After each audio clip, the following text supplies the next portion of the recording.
त्यामुळे शहरामध्ये फटाके उडत नाहीत। ज्यांचे ज्यांचे फटाक्याचे स्टॉल आहेत ते सांगतात दादा पूर्वीसारखा धंदा होत नाही।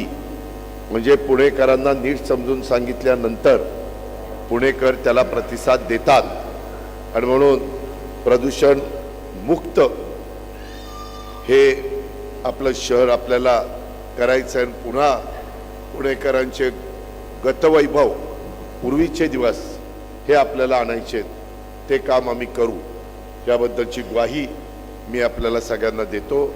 आज आपण इथं आला, माझ्या पिंक रिक्षाच्या बहिणी पण इथं आलेल्या दिसतात, त्या पण इथं आल्या आणि बाकीचे माझे रिक्षा संघटनेचे सभासद नेतेगण आणि इतर मान्यवर आमच्या झोपडपट्टी सुरक्षा दलाचे भगवानराव आणि त्यांचे काही सहकारी आले, त्या सर्वांचं मी स्वागत करतो, त्यांना धन्यवाद देतो आणि थांबतो। जय हिंद, जय महाराष्ट्र, जय राष्ट्र।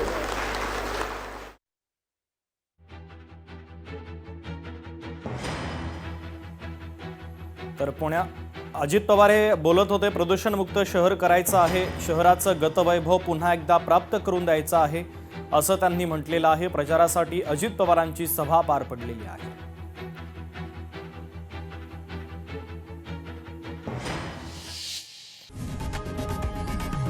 लोकशाही मराठी ऐका, पहा, जागरूक रहा।